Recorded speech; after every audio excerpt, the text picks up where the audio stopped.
আসসালামু আলাইকুম ও রহমতুল্লাহ। সম্মানিত দর্শক শ্রোতা, ভাই ও বোনেরা, 1 মে আন্তর্জাতিক শ্রমিক দিবস। এই দিনে বাংলাদেশ জামাত ইসলামী দুর্গাপুর ইউনিয়ন শাখার পক্ষ থেকে আমি দেশের প্রতিটি পরিশ্রমী শ্রমজীবী ভাই ও বোনকে জানাই আন্তরিক শুভেচ্ছা ও মোবারকবাদ। একই সাথে তাদের জীবনে শান্তি, নিরাপত্তা ও মর্যাদা কামনা করি।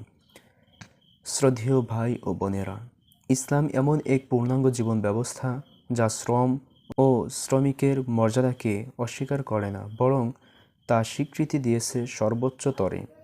কোরআনে আল্লাহ তাআলা বলেন, সূরা আন-নাজমের ৩৯ এবং ৪০ নম্বর আয়াতের মধ্যে বলেন, ওয়া আল্লাইসা লিল ইনসান ইল্লা মা সাআ।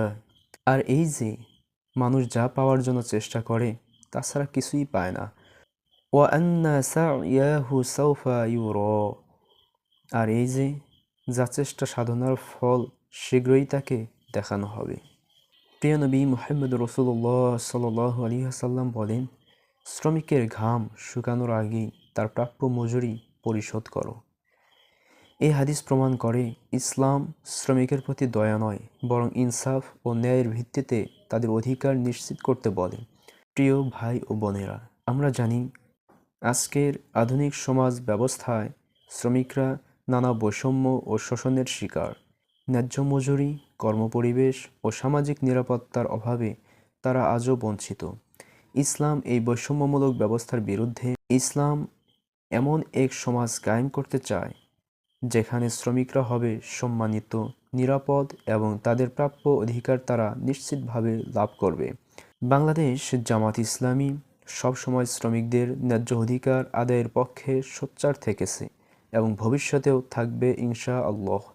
আমরা বিশ্বাস করি শ্রমিকদের মর্যাদা দিতে হবে, শোষণমুক্ত সমাজ গড়তে হবে, ইনসাফ ভিত্তিক রাষ্ট্র ব্যবস্থা কায়েম করতে হবে। এই লক্ষ্যে জামাত ইসলামী নিরলস কাজ করে যাচ্ছে।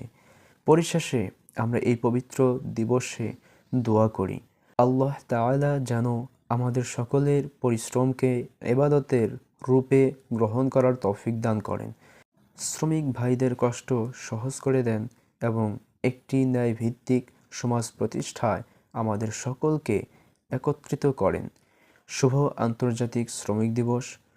শ্রম হোক সম্মান, ইনসাফ হোক আমাদের অঙ্গীকার। বাংলাদেশ জিন্দাবাদ। বাংলাদেশ জামায়াতে ইসলামী জিন্দাবাদ।